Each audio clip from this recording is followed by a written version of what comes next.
रूस यूक्रेन युद्ध को अब 3 महीने होने वाले हैं। जंग खत्म होने का कोई नामोनिशान नजर नहीं आ रहा है और इसी बीच पुतिन से दोस्ती का दावा करने वाले शी जिनपिंग डबल गेम खेल रहे हैं।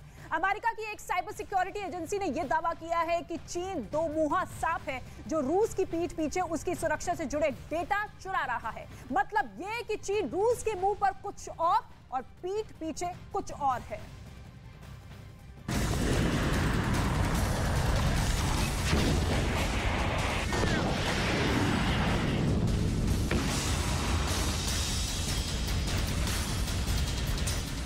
पुतिन से यारी, रूस के साथ गद्दारी।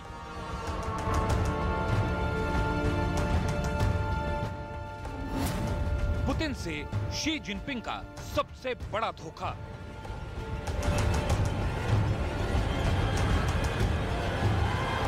कहते हैं चोर चोरी से जाए लेकिन हेराफेरी से न जाए। चीन की फितरत भी कुछ ऐसी ही है। चीन ने पुतिन के साथ दोस्ती का ऐसा स्वांग रचा कि बाइडेन तक हैरान रह गए।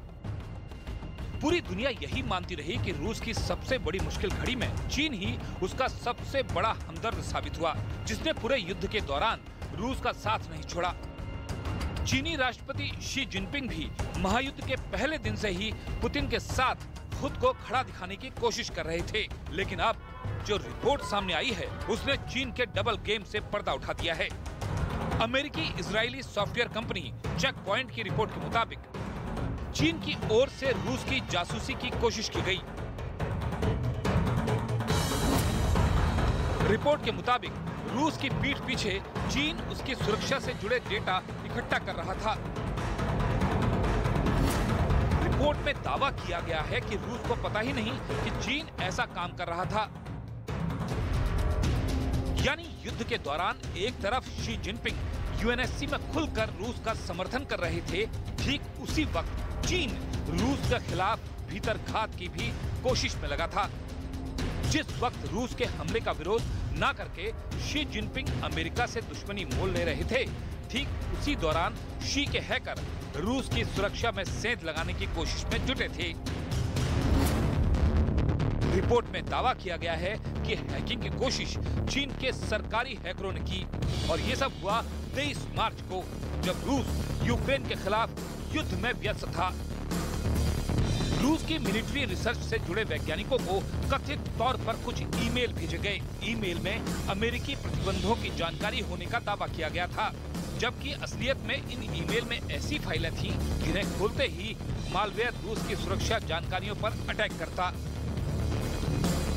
हालांकि इस रिपोर्ट में यह साफ नहीं किया गया है कि चीनी हैकर अपने मकसद में कामयाब हुए या नहीं, लेकिन चीन की इस कोशिश ने एक बार फिर चीनी नीति की पोल खोलकर रख दी है। इस रिपोर्ट के जरिए ये एक बार फिर साबित हो गया कि चीन दुश्मन तो दुश्मन, अपने दोस्त तक को नहीं छोड़ता। और एक रिपोर्ट में दावा यह किया गया है कि चीन रूस की सुरक्षा से जुड़े डेटा चुरा रहा है। रिपोर्ट में यह दावा किया गया है कि रूस को पता ही नहीं कि चीन ऐसा काम कर रहा है। रिपोर्ट में एक रिसर्च का जिक्र किया गया है जिसके मुताबिक 23 मार्च को रूस में किए गए कुछ ईमेल के बारे में बात की गई और दावा यह किया गया कि ये ईमेल चीन ने भेजे। कहा यह जा रहा है कि ये ईमेल रूस के सुरक्षा मामलों से जुड़े कई संस्थानों को भेजे गए, जिन पर यह लिखा गया कि वो रूस पर लगे प्रतिबंधों के बारे में है। लेकिन दावा यह किया गया कि असल में वो ईमेल चीन के हैकर ने भेजे, जिनमें एक ऐसा वायरस था जो कंप्यूटर में सेव डेटा को उनके कंप्यूटर पर भेज देता है। कहा तो यह भी जा रहा है कि चीन अक्सर ऐसा करता है और उन देशों की भी जासूसी करवाता है जो उसके दोस्त हैं, जिसके लिए वो अपने हैकर को एक मोटी रकम देता है। और रूस के हमलों से यूक्रेन का पूरा मारिउपोल शहर तबाह हो चुका है, लेकिन मारिउपोल में अज़ोवस्ताल प्लांट ही एक ऐसा ठिकाना है जहां तमाम कोशिश के बाद भी रूसी सैनिक घुस नहीं पाए थे। यूक्रेन के मारिउपोल शहर के अज़ोवस्ताल स्टील प्लांट पर कब्जे के लिए रूस की सेना कई बार कोशिशें कर चुकी है और अब रूस की सेना की तरफ से दावा यह किया गया है कि अज़ोवस्ताल प्लांट पर उनका कब्जा हो चुका है। लेकिन ज़ेलेंस्की के सैनिकों का दावा इसके उलट है। मारिउपोल की सस्पेंस को देखते हुए सवाल ये उठ रहा है कि क्या मारिउपोल की जंग अभी बाकी है?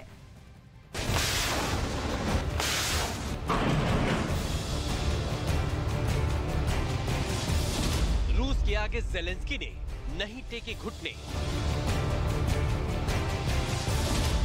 मारियुपोल की जंग अभी बाकी है।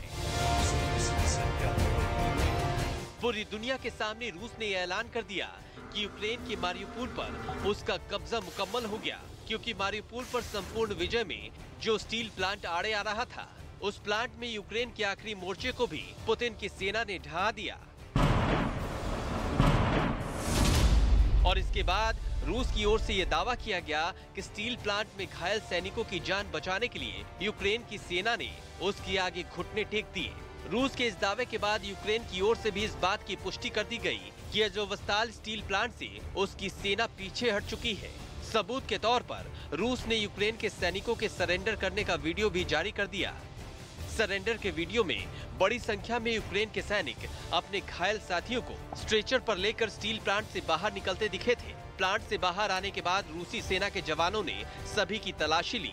बैग से लेकर उनके कपड़े तक खंगाले गए। इसके बाद यूक्रेन के सारे सैनिक अपने साथियों के साथ वहां खड़ी गाड़ियों में चले गए। उस वक्त रूस की तरफ से ये दावा किया गया कि अज़ोवस्ताल स्टील प्लांट में छिपे यूक्रेन के करीब 1000 सैनिकों ने उसकी सेना के आगे हथियार डाल दिए, जिसका सीधा सीधा मतलब ये था कि अज़ोवस्ताल स्टील प्लांट को जीतने के बाद पूरा मारियुपोल शहर पुतिन के कंट्रोल में आ चुका है। लेकिन अब इस कहानी में नया मोड़ आ गया है। अज़ोव रेजिमेंट के एक कमांडर ने स्टील प्लांट पर रूसी कब्जे के दावे को रूस का प्रोपेगेंडा बताया है। Я не буду розголошувати. Дякую всьому світу та дякую Україні за підтримку. मारियुपोल के स्टील प्लांट में ऑपरेशन जारी रखने का दावा जो जवान इस वीडियो में करता दिख रहा है, वो अज़ोव रेजिमेंट के डिप्टी कमांडर है। अज़ोव रेजिमेंट के डिप्टी कमांडर का दावा है कि यूक्रेन की स्पेशल यूनिट अज़ोव रेजिमेंट के सैनिकों ने रूस के आगे हथियार डाले ही नहीं थे। यही नहीं, दावा तो ये भी है कि स्टील प्लांट में यूक्रेन की सेना का अभियान अभी खत्म नहीं हुआ है और रूसी सेना दुनिया को गुमराह करने के लिए सिर्फ झूठ फैलाने में जुटी है। Я не буду розголошувати.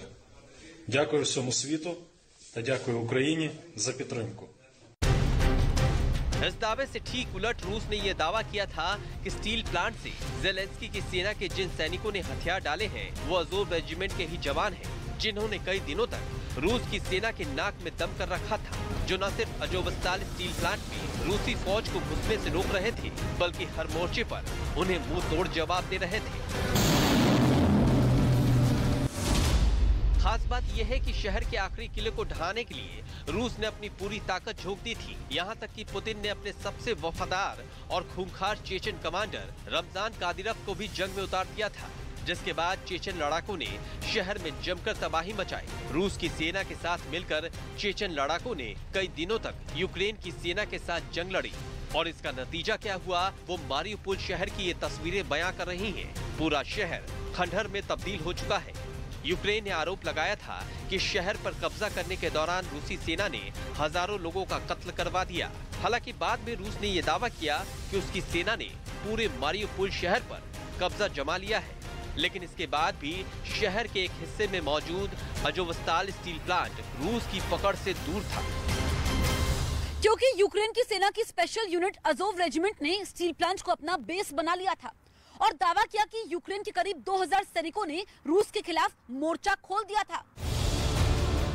और इसी बात से रूस बौखला गया, क्योंकि पूरे शहर को जीतने के बाद भी स्टील प्लांट उसकी पहुंच से दूर था और यही बात पुतिन को परेशान कर रही थी। इसी वजह से रूसी फौज ने प्लांट के चारों तरफ से हमला बोल दिया। यूक्रेन के सैनिकों को वहां से निकालने के लिए रूसी सेना ने आसमान से बमों की बारिश कर दी। रॉकेट और मिसाइलों से प्लांट को निशाना बनाया गया। ताकतवर टैंकों से प्लांट की इमारतों को ध्वस्त कर दिया गया। कई दिनों तक चली जंग के बाद रूस ने यह दावा किया कि इन हमलों में यूक्रेन की सेना के ज्यादातर सैनिक मारे जा चुके हैं और जो बचे हैं वो घायल हैं। इसके बाद अज़ोवस्ताल स्टील प्लांट से घायल सैनिकों को निकालने के लिए रूस और यूक्रेन के बीच एक समझौता हुआ, जिसके बाद यूक्रेन के करीब 1000 सैनिकों ने रूसी सेना के आगे हथियार डाल दिए। Этого года была заблокирована группировка украинских боевиков нацистского формирования Азов। रूस के मुताबिक अज़ोवस्ताल स्टील प्लांट पर पूरी तरह कब्जा होने की जानकारी राष्ट्रपति पुतिन को भी दी गई। साथ ही उन्हें यह भी बताया गया कि अब रूसी सेना ने पूरे मारियुपोल को अपने कंट्रोल में ले लिया, जिसके लिए 2.5 महीने से ज्यादा वक्त से यूक्रेन के सैनिकों के साथ जंग छिड़ी थी। लेकिन अजोव रेजिमेंट के डिप्टी कमांडर के इस वीडियो के सामने आने के बाद पूरी कहानी ही बदल गई। मतलब ये कि स्टील प्लांट पर कब्जे की जंग अभी खत्म नहीं हुई है। लेकिन अजोव रेजिमेंट के डिप्टी कमांडर के इस वीडियो के सामने आने के बाद पूरी कहानी ही बदल गई। मतलब ये कि स्टील प्लांट पर कब्जे की जंग अभी खत्म नहीं हुई है।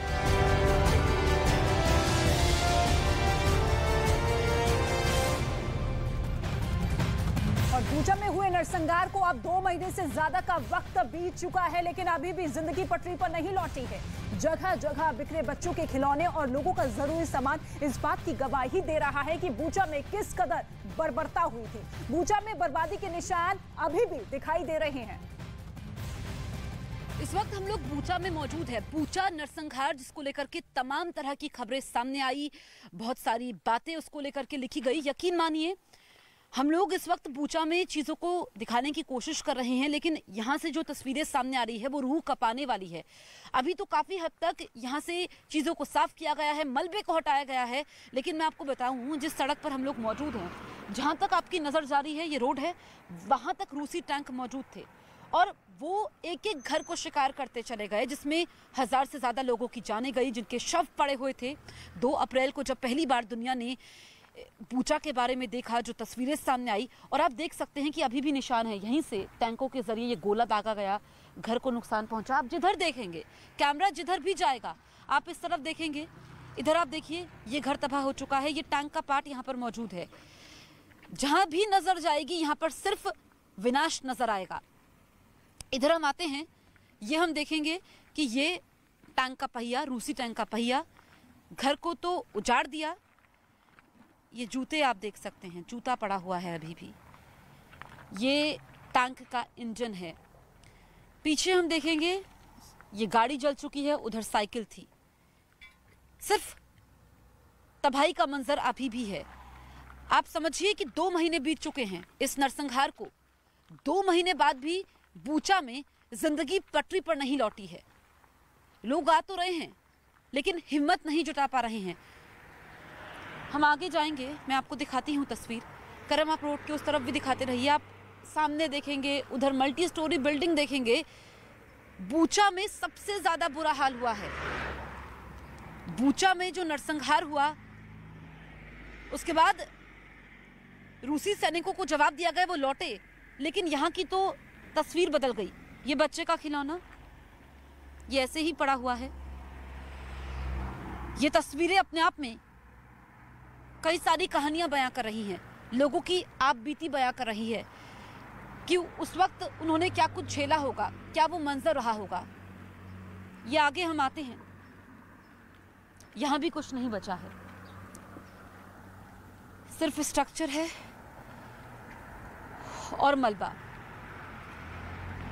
अभी भी ये तबाही के निशान, आप रोड की तरफ देखिए, सड़क साफ कर दी गई है लेकिन अभी भी काला नजर आ रहा होगा आपको। हम जहां तक जाएंगे, हम जाते जाएंगे, हर जगह से ऐसी तस्वीरें हैं। बहुत मुश्किल होता है हमारे लिए बूचा में आकर के, क्योंकि हम फिर से आए हैं यहाँ पर आप तक तस्वीरें पहुँचाना। आप देखेंगे कि ऐसी तस्वीरें, ये दास्तां जो बता रही हैं कि 1 अप्रैल को यहाँ पर क्या हुआ था। जहाँ तक हम जाएंगे ऐसी ही तस्वीरें सामने आएंगी जो रोंगटे खड़े करने वाली है। ये घर भी आप देखिए, ये गाड़ी, सब कुछ ऐसे ही चला गया। लोगों की जिंदगी भर की जमा पूंजी, उनका संसार, उनके अपने, और मालूम नहीं कि अब यहाँ के लोग कहाँ पर हैं, उनमें से कितने लोग जिंदा हैं। कैमरा पर्सन करम सिंह के साथ Jaspreet Kaur, Bucha, news 18 India.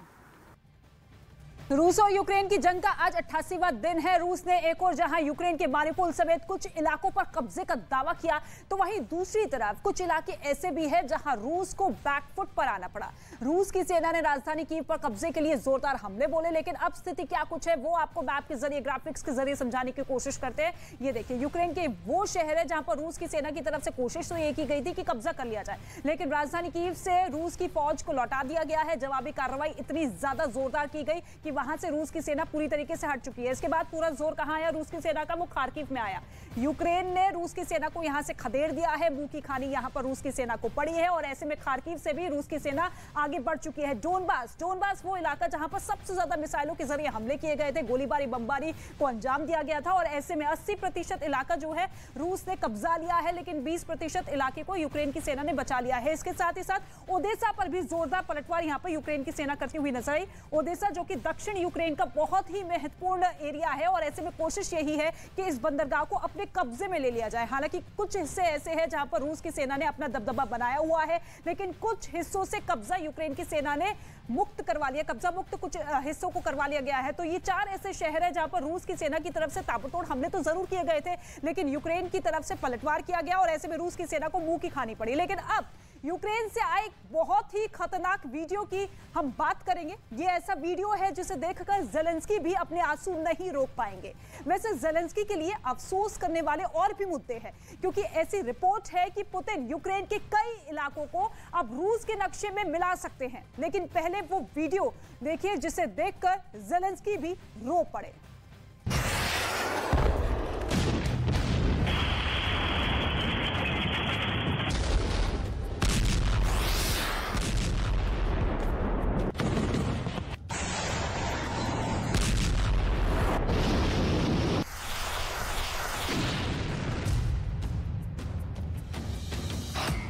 Mariupol का किला तो पुतिन ने जीत लिया।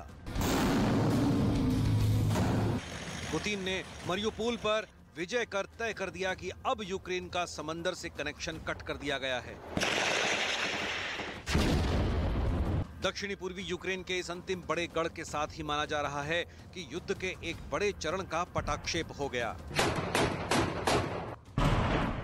शहर जला, सैनिकों ने सरेंडर किया, लोग मारे गए, लेकिन ज़ेलेंस्की को कम से कम इस इलाके में पुतिन ने तबाह और बर्बाद कर दिया। लेकिन एक और इलाका है डॉनबास, जिसकी तबाही की दास्तान ज़ेलेंस्की की जुबानी ही सुनिए।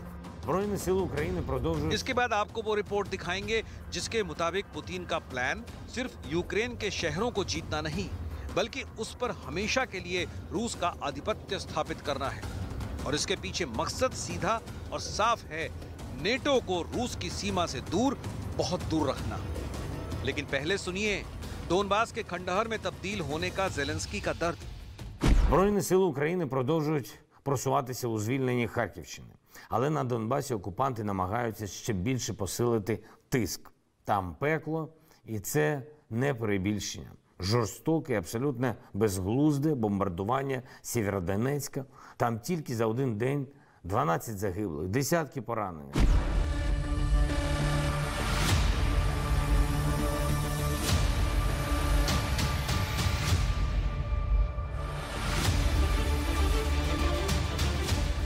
ज़ेलेंस्की का यह दर्द सिर्फ डॉनबास के लिए नहीं छलक रहा है। बूचा में हुए नरसंहार का एक वीडियो भी सामने आया है, जिसमें 2 रूसी सैनिक 9 यूक्रेनी नागरिकों को बंदूक से डराकर एक बिल्डिंग में ले जाते हुए नजर आ रहे हैं। बूचा शहर का यह वीडियो 4 मार्च का बताया जा रहा है, जो एक घर के सीसीटीवी में कैद हुआ है। वीडियो बनाने वालों का कहना है कि रूसी सैनिक सभी यूक्रेनियों को एक बिल्डिंग में ले गए, जिसे रूसी सैनिकों ने अपना ठिकाना बना रखा था। इसके बाद गोलियां चलने की आवाज आई और कुछ देर बाद सैनिक बाहर निकल आए, लेकिन यूक्रेनी नागरिक बाहर नहीं आए। बाद में वहां से उनके शव बरामद हुए। भयानक दर्द का मंजर सिर्फ बूचा तक सीमित नहीं है।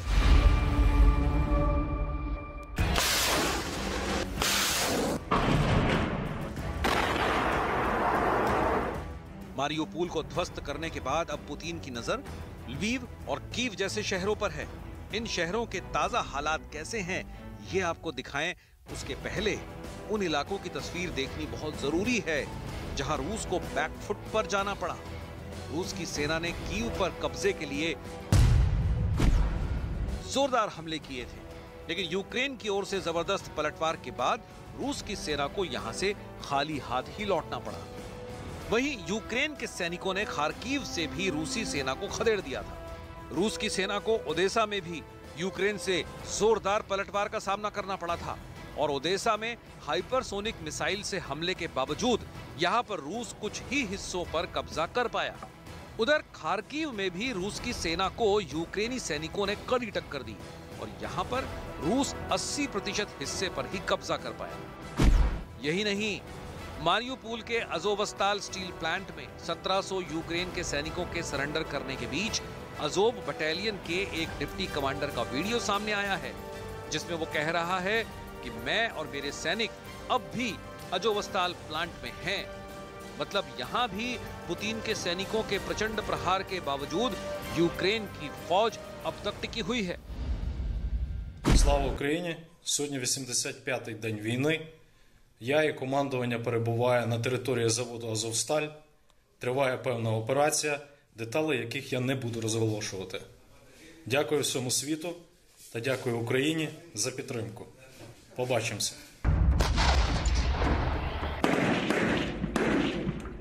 यानी वहां भी युद्ध जारी है जहां पुतिन कब्जा कर लेने का दावा कर रहे हैं। जाहिर है ज़ेलेंस्की की थोड़ी सी सेना बहुत सारे पुतिन की फौज को करारा जवाब दे रही है, लेकिन शक्तिशाली रूसी बमों का बरसना जारी है।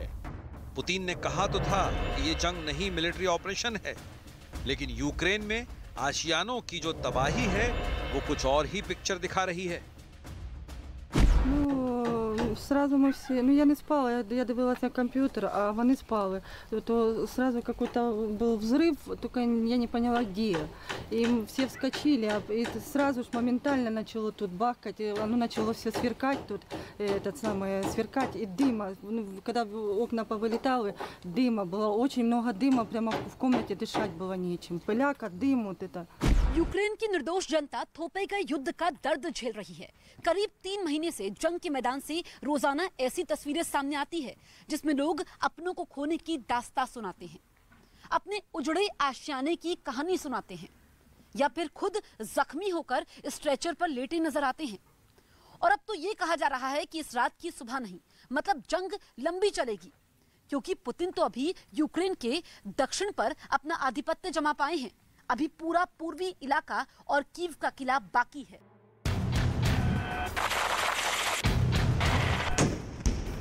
ज़ेलेंस्की के सामने भी ये पिक्चर एकदम क्लियर है।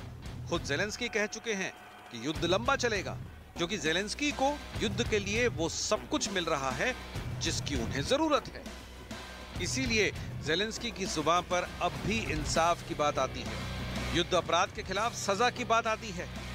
इस उम्मीद का कारण बहुत बड़ी तादाद में मिलने वाली अमेरिकी और यूरोप वाली खेपें हैं। ये आपको बताएंगे कि क्यों ज़ेलेंस्की अब भी रत्ती भर भी झुकने को तैयार नहीं है। लेकिन पहले खुद ज़ेलेंस्की को सुनिए, जंग में लहूलुहान यूक्रेन की कहानी। Все це не має і не може мати жодного військового пояснення для Росії. Це свідоме і злочинне намагання вбити якнайбільшу кількість українців. Зруйнувати якнайбільше житлових будинків, соціальних об'єктів, підприємств. Це те, що отримає кваліфікацію геноциду українського народу і за що окупанти точно постануть перед правосуддям. Перший судовий процес в Україні. क्राइमिया, डोनेस्क, लुहांस्क और अब मारियोपोल, खार्किव, डॉनबास, ओदेसा, इन इलाकों में रूस के कब्जे के बाद अब नेक्स्ट प्लानिंग शुरू हो गई है।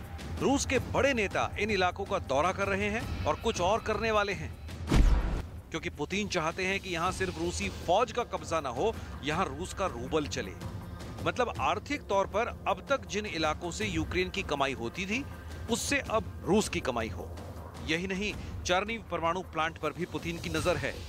कहने की गरज ये कि पुतिन संपूर्ण तौर पर इन इलाकों को अब अपने हिस्से में कर लेना चाहते हैं। लेकिन क्या ये इतना आसान है? क्योंकि ज़ेलेंस्की तो दम भर रहे हैं कि वो जीते हुए इलाकों को वापस ले लेंगे। ज़ेलेंस्की के इस दावे के पीछे जाहिर है उन्हें मिल रही मदद है, जो अब तक जमीन पर लड़ाई के लिए मिल रही थी, और अब समंदर में भी रूस के हमलों का जवाब देने के लिए अमेरिका यूक्रेन को एंटी शिप मिसाइल देने की तैयारी कर रहा है। अमेरिका यूक्रेन को 2 तरह की एंटी शिप मिसाइल देने की तैयारी में है। इनमें एक मिसाइल हार्पून है, जिसे बोइंग ने बनाया है। ये लंबी दूरी तक मार कर सकती है, रूसी युद्धपोतों को डुबा सकती है। हार्पून मिसाइल की रेंज 300 किलोमीटर तक है। जंग में ज़ेलेंस्की जवाब ऐसे ही हथियारों के दम पर दे रहे हैं। रूस का जंगी जहाज मॉस्को को डुबोने के बाद जेलेंस्की की हिम्मत 7वें आसमान पर है। अप्रैल में यूक्रेन के राष्ट्रपति जेलेंस्की ने पुर्तगाल से हार्पून देने की अपील की थी। तब कोई भी देश खुले में मिसाइलें देने से बच रहा था, लेकिन अब ऐसा नहीं है। यूक्रेन में ऐसी मिसाइलें आने के बाद यूरोप के कई देशों के पास ऐसे कारगर हथियार हैं जो रूस को मुंहतोड़ जवाब दे सकते हैं। ऐसे में जेलेंस्की इन हथियारों को खरीदने से गुरेज नहीं करेंगे, क्योंकि उनके पास पर्याप्त मात्रा में अमेरिकी डॉलर मौजूद है।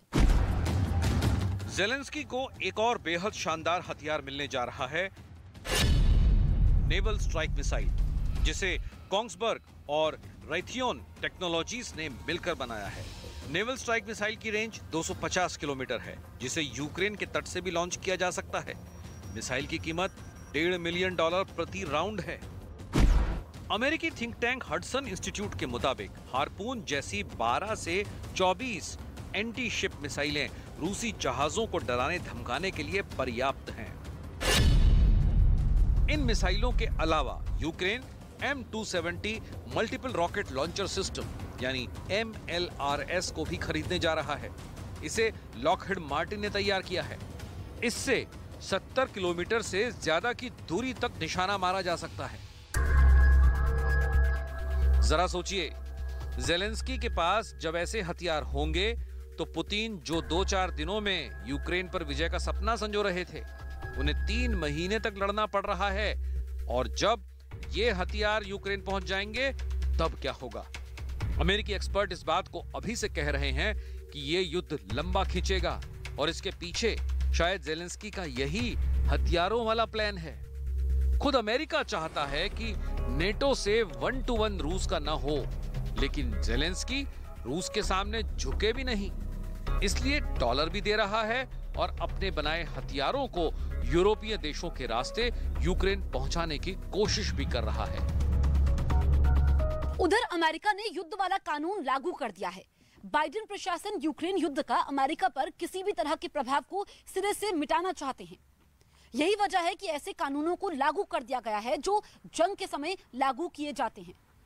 लेकिन इसके पीछे वजह क्या है, ये समझना बेहद जरूरी है। अमेरिका ने कोरोना काल में भी ऐसे कानून लागू किए थे। तब दुनिया क्राइसिस से गुजर रही थी, लेकिन इस वक्त तो युद्ध रूस और यूक्रेन के बीच चल रहा है। फिर अमेरिका ने ऐसा क्यों किया है?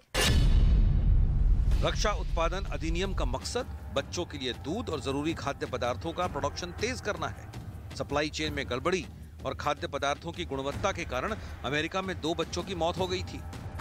अमेरिका भले ही यूक्रेन में सैनिक नहीं उतार रहा, लेकिन डॉलर, हथियार, कूटनीति, जहां तक संभव हो सके इन तरीकों से जेलेंस्की को मदद पहुंचा रहा है, क्योंकि इसमें उसका नेटो के दबदबे वाला स्वार्थ छिपा है। यूक्रेन, फिनलैंड और स्वीडन अगर नेटो का हिस्सा बनते हैं तो रूस आने वाले सालों में अमेरिकी सैनिक शक्ति के सामने काफी कमजोर दिखेगा। और ये पुतिन ही नहीं, रूस का कोई भी राष्ट्रपति नहीं चाहेगा, जिसका नतीजा होगा जंग।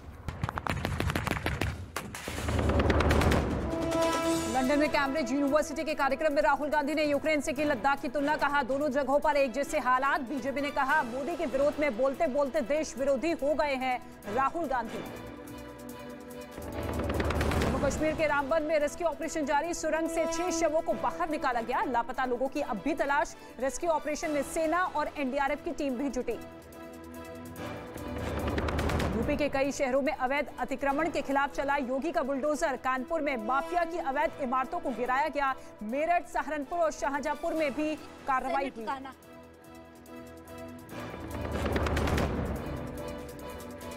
ये सैंडविच खाने में कुछ इस कदर डूबे थे कि इंतजार करके हार्दिक पटेल डूबे थे, और जब मिले तो बोले थोड़ी प्याज दोगे क्या?